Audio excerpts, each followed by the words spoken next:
Muy buenos días, tardes o noches, en la según estén viendo este video. Soy el maestro Gustavo Hernández de la Preparatoria UCLAM y en esta ocasión les traigo el video de la materia de química. Trataré de que sea un video corto, ya saben la modalidad que estamos manejando en... Deja quito el fondo porque siento que a veces como que se pierde. Ahí está. Muy bien, como les mencionaba, pues sí, trataré de hacerlo algo corto. Ya lo he explicado anteriormente y esto es porque pues, muchas personas no tienen el tiempo de ver todo el contenido, pues no tienen el lujo del tiempo de extenderse tanto a ver un video.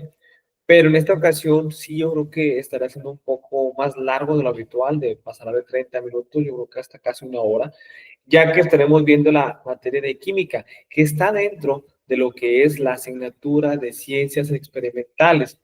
Pero esta asignatura en especial, o este apartado, mejor dicho, pues sí tiende a ser un tanto complicado en el sentido que se refiere de no solamente un contenido teórico, sino también un contenido práctico, sobre todo en lo que es la parte final, donde se hacen varias ecuaciones y demás, ¿ok? Pero bueno, para no hacer más preámbulos, vamos a entrar directamente con lo que es la materia de química, yéndonos a este primer apartado, que es el átomo. Voy a ir subiéndolo aquí para que vean dónde voy escribiendo o donde voy explicando. El átomo es la unidad básica de la materia, o sea, es el componente más pequeño, entre comillas, de un elemento químico que conserva sus propiedades, ¿no? Esto lo digo entre comillas porque ya después se ha descubierto que no es lo más pequeño que existe, sino pues otras partículas, que en este caso tendremos aquí las subpartículas atómicas, que son las que son más pequeñas que el átomo, como lo que son los protones, que tienen siempre una carga positiva, los neutrones sin carga y los electrones con una carga negativa. Esto lo menciono así muy ampliamente, simplemente para que los puedan recordar cuáles son las partículas del átomo y sus cargas. Más adelante andaremos más en su ubicación, su utilidad y unos datos extra que también se les puede preguntar en el examen. ¿Ok?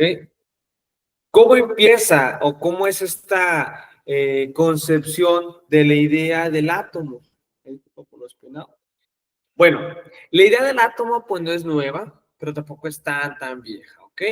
La idea del átomo nace hace ya más de 2000 años, está desde antes de Cristo y empieza por un filósofo griego llamado Demócrito, donde puso o donde postuló una idea en la cual mencionaba que el átomo tiende, o mejor dicho, hay partículas que van a quedar muy pequeñas, invisibles para el ojo humano, pero que aún así van a estar.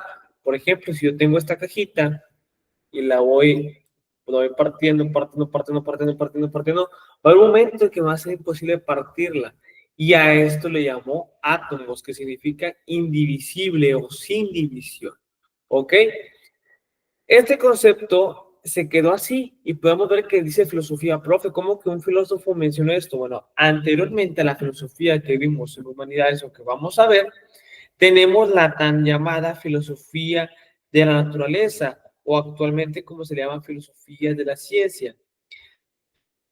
Esta es una corriente filosófica que nace antes de la filosofía que estamos acostumbrados a escuchar o a leer, en donde se preguntaba del ser, del hombre y demás. En el tipo de filosofía hondaba aún más en lo que es en el aspecto de lo que nos rodeaba, porque llueve, porque hay luz, porque las cosas tienden a caer, si las suelto, porque van hacia el piso. Ay, eso sí, me cayó.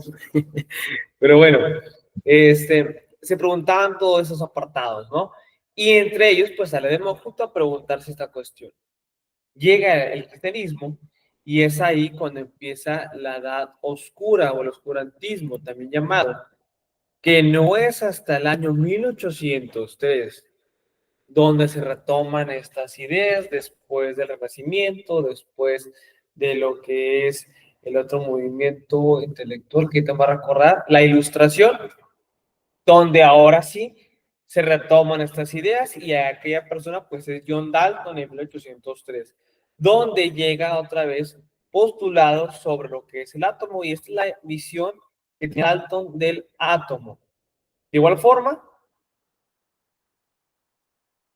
los átomos y los elementos son idénticos en masa y propiedades, cambian o llegan a ser diferentes cuando son de otros elementos y no se pueden crear ni destruir en una reacción química, ¿ok? El siguiente que tenemos es el modelo de Thomson. Este modelo del año 1897, que también tuvo que pasar un buen ratito para que se volviera a hablar de ellos, tenemos pues ya en base a los postulados de Dalton, las siguientes características. Imaginemos que era como un tipo de pastel o un pudín de pasas, como ahí se menciona, y están incrustados en pedacitos, los cuales tenían carga tanto positiva como negativa. Entonces, para que puedan recordar este modelo, yo les sugeriría apuntar esto y también el dibujo que está aquí. En cada uno les recuerdo o les sugiero ir haciendo ese famoso dibujo.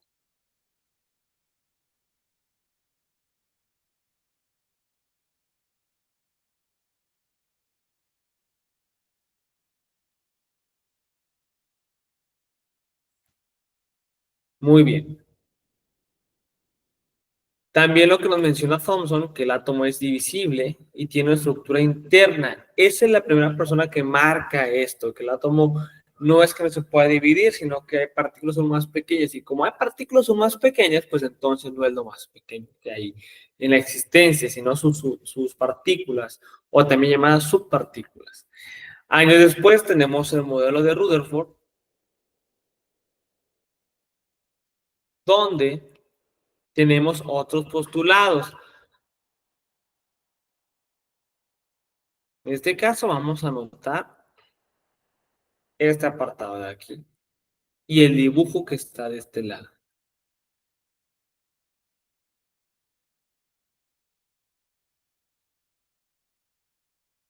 Muy bien.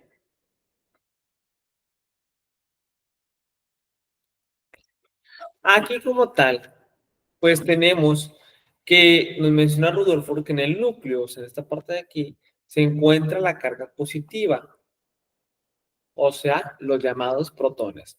Mientras que en la corteza, en las órbitas, o en estas órbitas que aquí vemos, se encuentran los electrones, pero la mayor parte del átomo es totalmente vacía.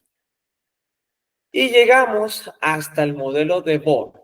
Niels Bohr, por si han visto la película de, ay, ¿cómo se llama la bomba atómica? Se me olvidó el nombre.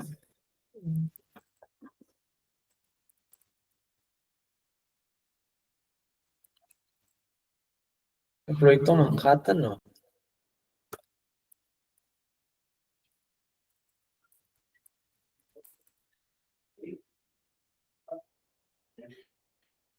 Oppenheimer, ya me acordé. Sí, Oppenheimer. Podemos ver a estos personajes ya que también contribuyeron mucho, no a la idea de la bomba atómica, pero sí a un poquito lo que vamos a hacer más adelante, o no, bueno, no nosotros, sino lo estamos platicando, que es la mecánica cuántica. Niels Bohr nos menciona que hay un modelo en donde se mueven órbitas fijas o niveles de energía, y ya en vez de verse así, se van viendo como una especie de onda. Los electrones se mueven en esas órbitas. Cada electrón solo puede ganar o perder al saltar de una órbita a otra, y cuanto más alejada esté la órbita, mayor será la energía del electrón en esa órbita, ¿no? Estos son los modelos. Ya para terminar con esta parte del átomo, tenemos también a lo que son sus partes, como lo que es en el núcleo, que tiene protones. El núcleo, recordar la parte central, la que ahorita estábamos viendo aquí, la que podemos ver aquí. En este apartado tenemos como tal el núcleo, que tiene partículas positivas. No, también aquí se determina el número atómico. También tenemos los neutrones, que no tienen ninguna carga. Y en la corteza, en la nube, en las orbitales, tenemos a los electrones, que como bien ya podemos recordar, tienen carga negativa. Los electrones se organizan en capas o niveles, es algo muy importante que lo podemos ir viendo desde ahorita, que están por niveles de energía, que ahorita veremos que también se les puede agregar otro nombre. Ahora sí, Todo esto nos va a llevar hasta lo que es la invención de la tabla periódica.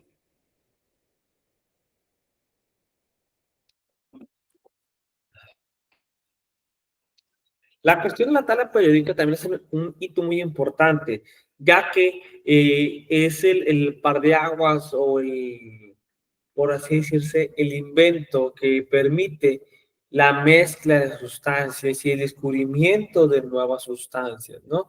Bueno, mejor dicho, la mezcla de elementos y el descubrimiento de nuevas sustancias. ¿Qué es la tabla periódica a grandes rasgos para no confundir tanto en esta parte y ahorrarnos un poco de tiempo? La tabla periódica es una clasificación de elementos. Ah, ok, profe, se pusieron ahí y listo. No, por clasificar se refiere también a su peso atómico, a su familia, a lo que es su elemento, y esto nos va a ayudar a cómo estos se pueden aliar o se pueden unir con otros elementos, ¿no? Es aquí la importancia que tiene este apartado, ya que nos va a prever de un mundo nuevo, en el cual pues, somos benefactores de ese invento o de ese descubrimiento, mejor dicho, en cuestión de medicina, de industria, de tecnología y prácticamente en gran parte de lo que nos rodea. Entonces, habiendo mencionado esto, estaremos hablando de su primer creador o principal creadores. Tenemos a Mendeley, donde usa por primera vez esta cuestión de la tabla periódica, pero de igual forma a lo que es John Alexander Reina Newland.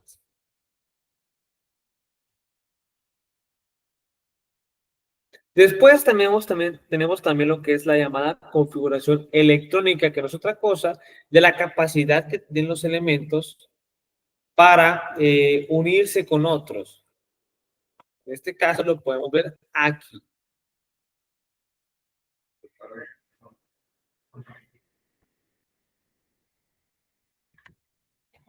Esta configuración electrónica nos va a permitir saber cómo se pueden relacionar con muchos elementos.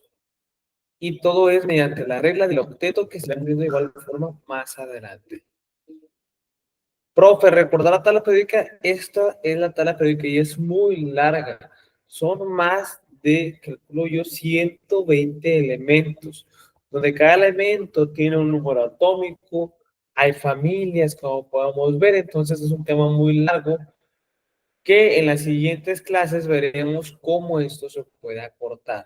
¿Por qué? Porque hay preguntas que nos dicen qué elementos o a qué familia pertenece estos elementos y realmente pues es muy largo.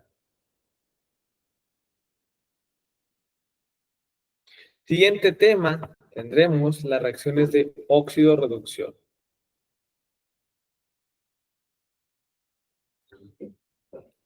En este tema estaremos viendo principalmente los elementos u objetos que se pueden oxidar y reducir. En esta cuestión, la oxidación es una ganancia de oxígeno, vaya la redundancia, donde objetos principalmente metálicos, al estar expuestos a la intemperie o al sumarse el oxígeno, es como va a empezar a oxidarse, que gana oxigenación. Mientras que la reducción es todo lo contrario, es una pérdida de oxígeno. En este caso, pues veremos cuál es cuál.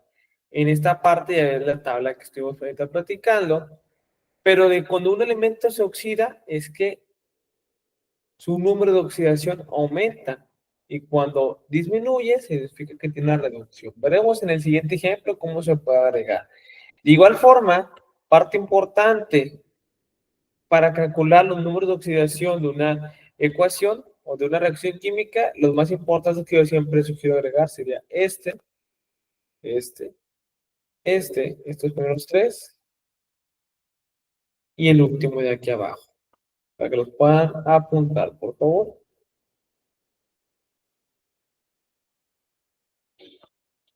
Anotamos esos 8.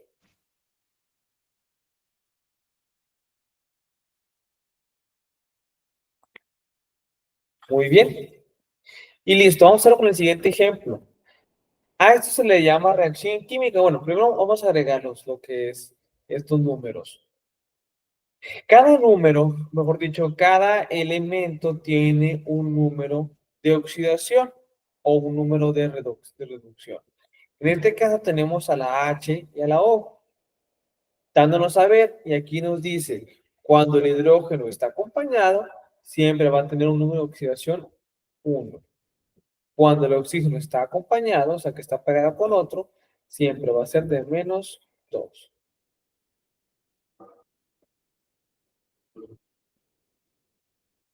Y vamos a ver cómo esta regla se cumple.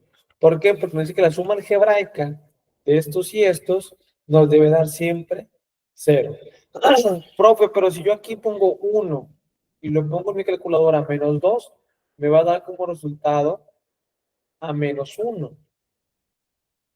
Y la respuesta correcta pues no es esa. ¿Por qué? Porque como tal tenemos al número 1, pero también vemos que hay un H2 aquí como tal. H2. Este 2 pertenece a la H, o sea, al hidrógeno. Entonces, este 1 también se multiplica por este. 1 por 2 sería 2 menos 2.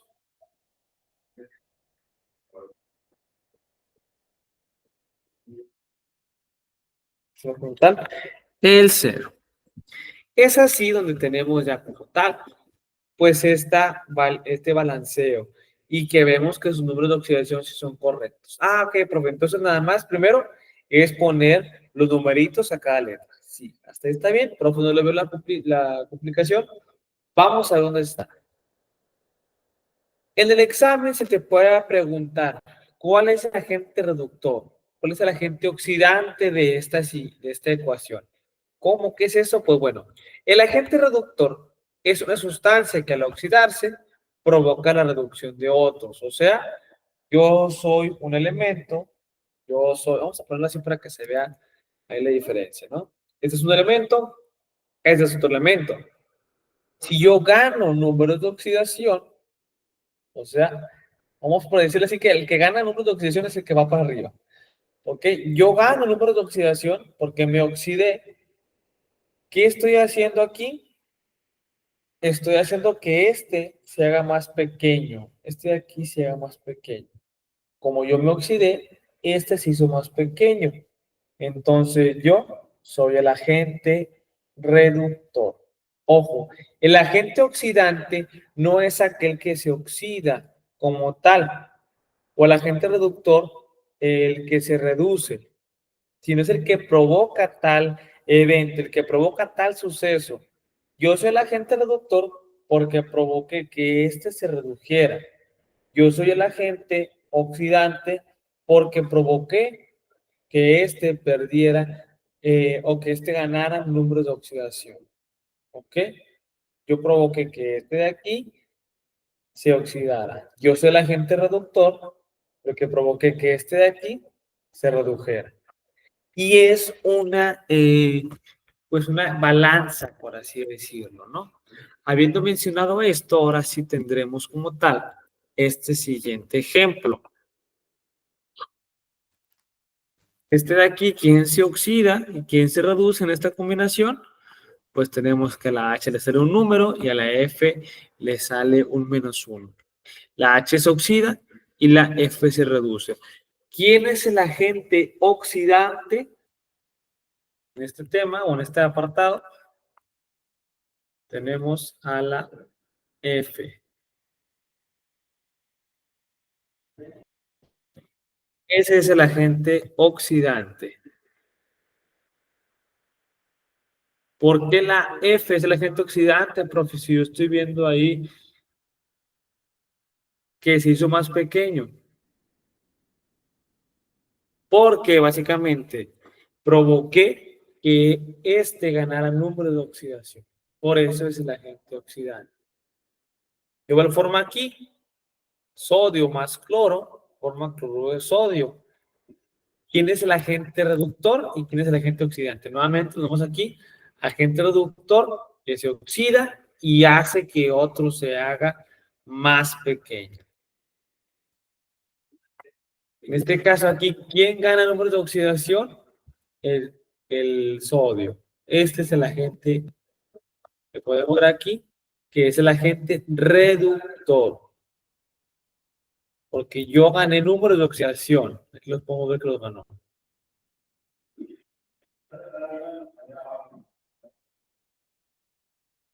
Mientras que el agente reductor, al que podemos ver aquí, mientras que el agente oxidante es la que se hace más pequeña y provoca la oxidación de otros. ¿Cuál se hizo más pequeño? De tener 0 a tener -1, pues esta se hizo más pequeña. Entonces, ese es el agente oxidante. Nuevamente, agente oxidante, el que tenía un número y ahora tiene menos. El que tenía 0 y ahora tiene menos porque tiene -1. Agente reductor es el que tenía tales y ahora va a tener más. Como lo que es el sodio que tenía 0 y pasó de 0 a 1. Entonces, ese es el agente reductor. Está un poquito confuso, pero espero así lo puedan entender. Siguiente tema, el de mezclas. Hay varios tipos de mezclas y un dato curioso que más del 70% de la materia que consumimos y nos rodea son mezclas. Es difícil mencionar más elementos puros que sean totalmente, o sea, que sean elementos totalmente puros a que sea una mezcla, ¿no? Hay dos tipos de mezcla. La mezcla homogénea, donde yo no puedo ver que tiene esa sustancia, y la mezcla heterogénea, que sí puedo ver que tiene esa sustancia. Por ejemplo, si yo tengo esta botellita y le agrego un café y lo meneo, lo meneo, voy a ver que no se ve casi ningún grano del café porque es una mezcla homogénea.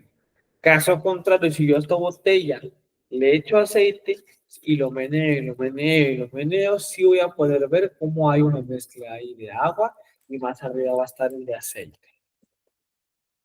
Esto pasa también, por ejemplo, mucho en las bebidas. Hay una bebida que se llama Rainbow Shots, que la puedes hacer en grande, y esa bebida se puede ver precisamente la densidad de las sustancias, que es una mezcla totalmente heterogénea, porque voy a ver que primero va a tener cierta parte de alcohol, luego a lo mejor de granadina, luego a lo mejor de glucurazao y demás, en donde esos modelos pues van cambiando, ¿no? Siguiente, estados de agregación de la materia. Son los que hemos visto desde primaria, que el especial siempre se nos ponía ahí como tal al agua, en donde el agua puede permanecer en sus tres estados, que es sólido, que es el hielo que todos conocemos, el líquido, que es la forma normal de encontrarla, por así decirlo, y el vapor. Cabe mencionar que estos tres estados mencionados pueden cambiar debido a las temperaturas que éstas pueden sufrir. Si se baja de 0 grados, el estado líquido del agua se va a convertir en un estado sólido. Si ese sólido se calienta a más de 100 grados, para empezar se va a derretir y luego se va a evaporar, pasando así a su otro estado. Pero hay uno que nos está faltando, que sería el estado plasmático, que no es otra cosa que un gas con energía, o un gas ionizado también se llama, ¿no? Ahora bien, cuando pasamos de sólido a líquido, de líquido a gaseoso, y de gaseoso a plasma, tiene un nombre. De sólido a líquido es fusión, de fusión a gaseoso ebullición, y de gaseoso plasmático ionización. Vamos a ver ahora, esta imagen está muy clara, pero igual vamos a ver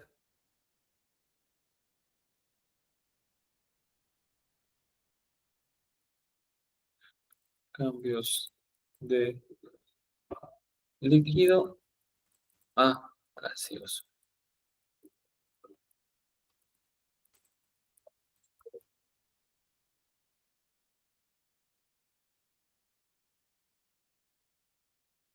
Ahí está. Por ejemplo, chéquense, cuando se pasa, y es el modelo al revés, esta. Cuando se pasa de líquido, ¿está viendo?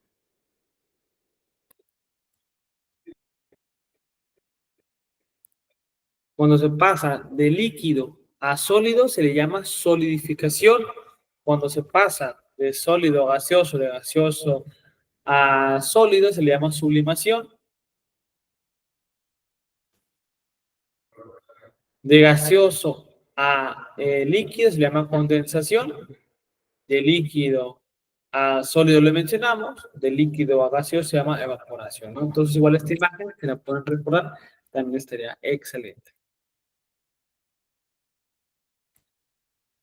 Muy bien. Vamos avanzando a lo que son las reacciones ácido-base. También un tema ahí un tanto largo. Tenemos las sustancias ácidas que aceptan electrones, mientras que las bases solamente pueden donar.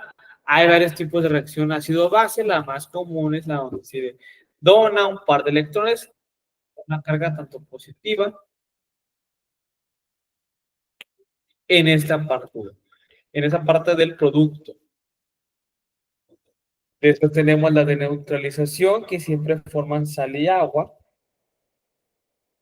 Y las de ácido base conjugado, donde tenemos un más y un menos en el producto que tenemos aquí. Recordar que esto es una reacción donde se ponen estas dos sustancias y forman esto. También aquí tenemos la escala de pH que va de 0 a 14, dándonos como punto neutro o punto de neutralización al 7, pero del 6 para abajo. Y mientras más voy bajando, voy a poder encontrar que me encuentro con una sustancia con un pH más ácido. Mientras que del 8 en adelante, al 9, al 10, me encuentro una sustancia más base o también llamada más alcalina. Este es un ejercicio que les dejo. Y bueno, entramos ya casi en la parte final del tema, que son los enlaces químicos. Y ahorita veremos las diferentes ocasiones. Los enlaces químicos tenemos a una estructura que se forma con la electronegatividad. Parte y concepto importante, la regla del octeto, que es la que define una estabilidad en un elemento y cómo este se puede combinar con otros. Y aquí podemos ver, por ejemplo, en el diofluoruro de oxígeno, una regla del octeto. ¿Dónde, profe? Aquí está. 1, 2, 3, 4, 5, 6, 7 y 8. Es la regla del octeto y es indispensable para una buena mezcla, o mejor dicho, una estable combinación. Hay varios tipos de enlaces, los iónicos, que son muy duros, puntos de fricción muy altos, disoluciones acuosas y densidad mayor que la del agua. Después tenemos los covalentes, que hay dos tipos. Una que es polar, que es insoluble en agua, y otra que es polar, que su densidad es menor que la del agua, o sea que se va a hundir. Por último, tenemos los enlaces metálicos, que como podremos imaginar, son conductores del calor, metales impuros lo que forman, puntos de fusión elevados y un gran brillo metálico. Lo que estamos mencionando. Y bueno, ahora sí entramos en lo que es la parte de las ecuaciones de estado. Déjenme aquí abrir mi pizarrón para que lo podamos ver.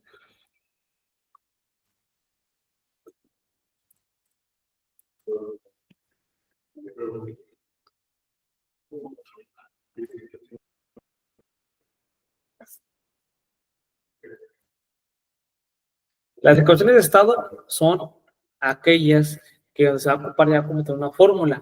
Vamos anotando primeramente esta fórmula de aquí.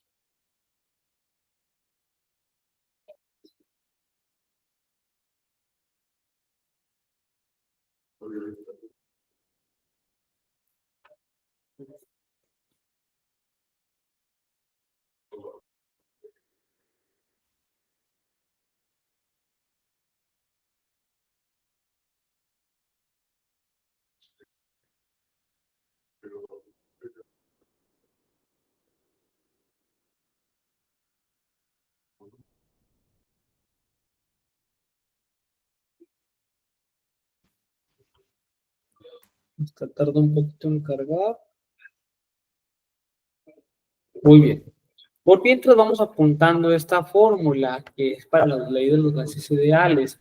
Con esta fórmula yo voy a poder encontrar la presión, el volumen, los números de moles, la constancia que siempre va a ser la misma o la temperatura de una sustancia.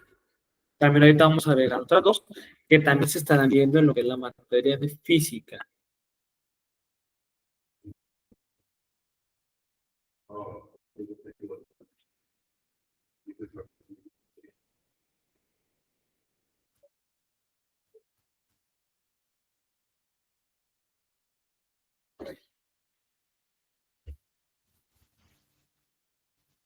Aquí está.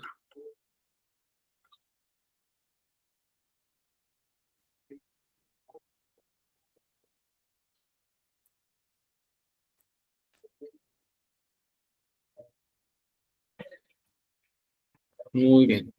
Vamos a ir con esta parte que está justo aquí. Miren. Nos dice esta pregunta. ¿Cuántos moles de nitrógeno hay en un tanque de 40 litros que se encuentra a 50 atmósferas de presión y a 298 grados Kelvin? Vamos a apuntar los datos que aquí nos están dando, que serían 40 litros. Y bueno, antes de esto, primero tengo que apuntar lo que es la fórmula. Como fórmula, recordar, tenemos P por este punto es una multiplicación por B es igual a nRT, N por R por T. Bien, esta es la fórmula que vamos a ocupar, que es la fórmula de la ley de los gases ideales. ¿Qué datos sí tenemos aquí? Tenemos la P, que es presión, que es igual a 40 litros, como se ve en el problema.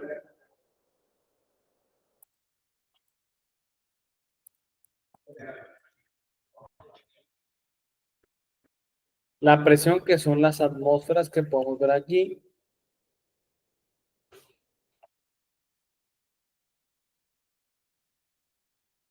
Este lo voy a probar.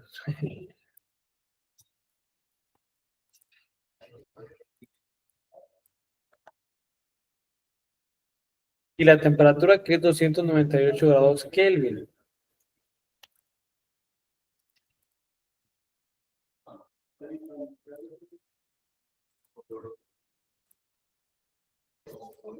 También la R, que esa siempre va a ser una constante, pero igual la podemos apuntar.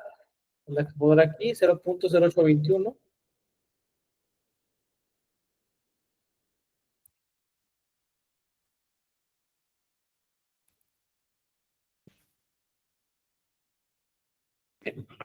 Ahí tenemos como tal ya la fórmula. ¿Qué es lo que sigue el siguiente paso? Pues sustituir. ¿Sustituir qué es? Es poner todos los datos que yo tengo en la fórmula que voy a utilizar. Que en este caso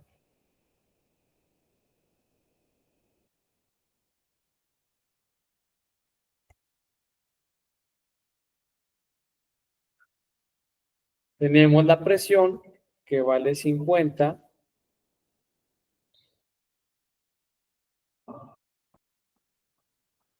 por el volumen, que vale 40,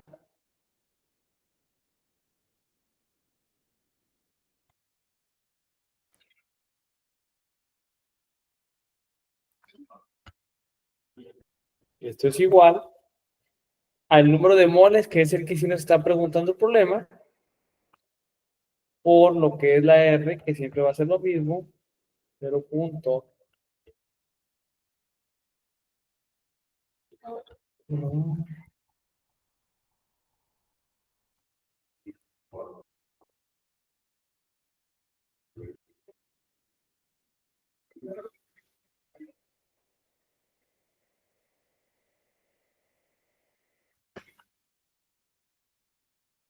Pero 821, no me equivoco.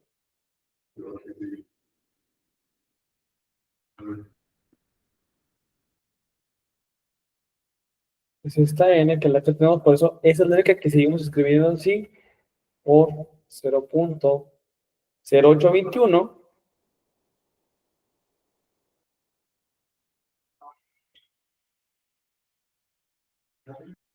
y la temperatura es de 298.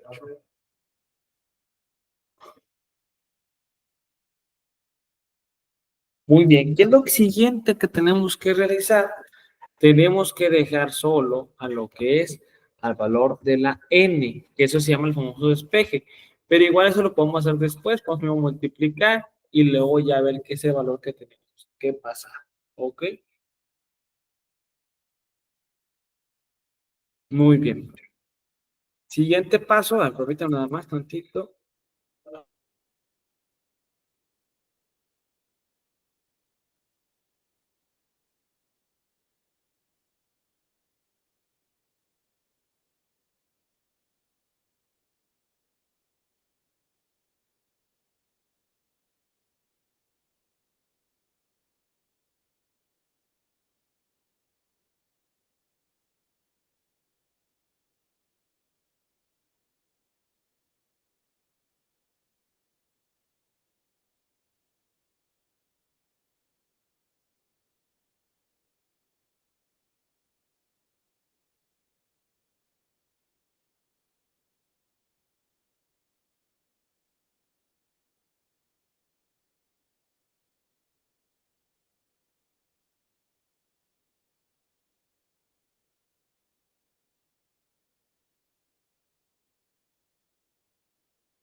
Disculpa, chicos. Muy bien. En este caso, tenemos como tal, pues la cuestión de despejar esta n, que es la que nos está ahí complicando un poco.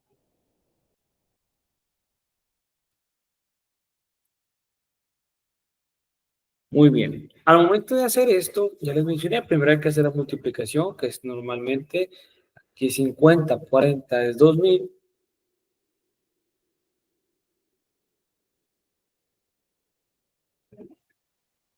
es igual al valor que aquí tenemos, que es n,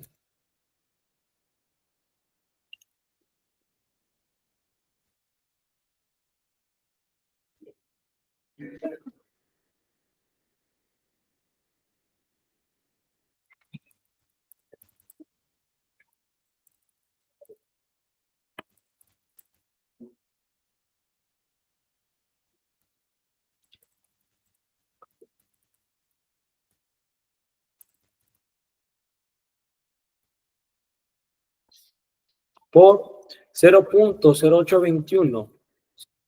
Digamos, 0,0821 por 298 es igual a 24,4658. Muy bien. En este caso, ¿qué es lo que tendríamos que hacer? Simplemente multiplicar estos valores. Ya lo hicimos. Ahora, la única valor que sigue aquí solo, o sigue sin ningún dato, pues es la n. ¿Qué es lo que tengo que hacer? Despejar. ¿Y qué es despejar? Dejarlo solo, ya sea antes o después del igual. Aquí, ¿cómo lo vamos a dejar? Va a ser así.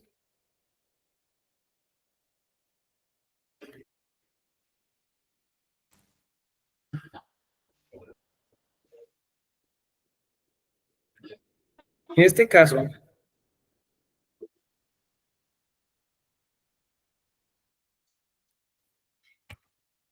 aquí tenemos el valor de n. Tenemos que, como ya mencioné, ponerlo antes o después del igual. Pero va por después del igual. ¿Por qué? Porque este n está multiplicando al 24,4658.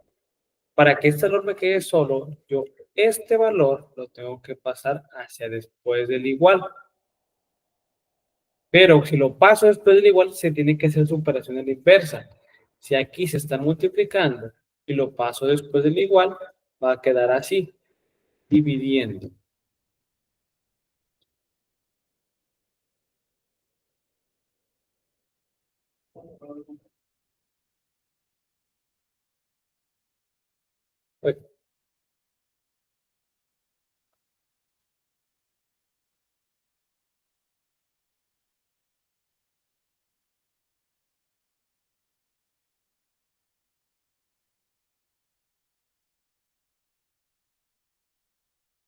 Si yo divido esa cantidad, que es 2000 entre 24,4658, nos va a dar a un total de 81,7467. Ahí está. 81,7467. Nos vamos al examen y es la respuesta a la letra B. Siguiente apartado que vamos a ver ya último, ya casi estamos terminando, tendríamos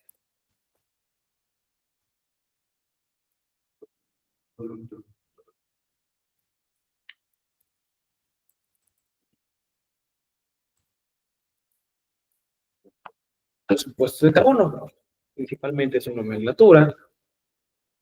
El carbono se puede convivir o constituir por más compuestos que ningún otro elemento.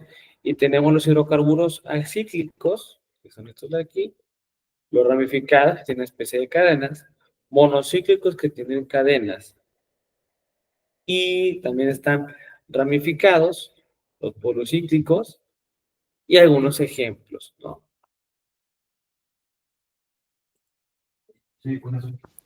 En esta cuestión, vamos a ver, por ejemplo, esta pregunta, ¿cómo se estaría empleando?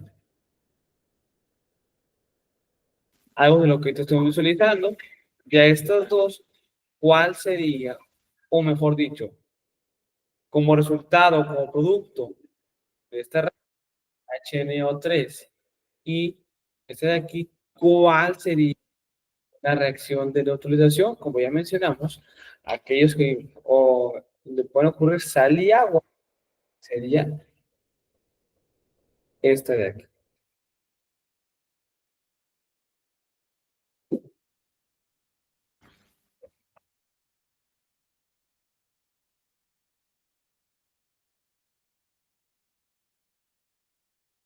Siguiente, ¿cuál es un ácido base conjugado? Aquí tengo un más y un menos. Esto ya lo contestamos ahorita. Y pues bueno, igual si lo quieren visualizar, aquí está. Y bien, esto ha sido todo. Es un tema muy complicado. Les sugiero ver no solamente este video, sino apoyarse con más para que lo puedan entender un poco mejor. No me queda más que agradecer su atención hasta el final de este video y nos vemos en los siguientes. Hasta luego.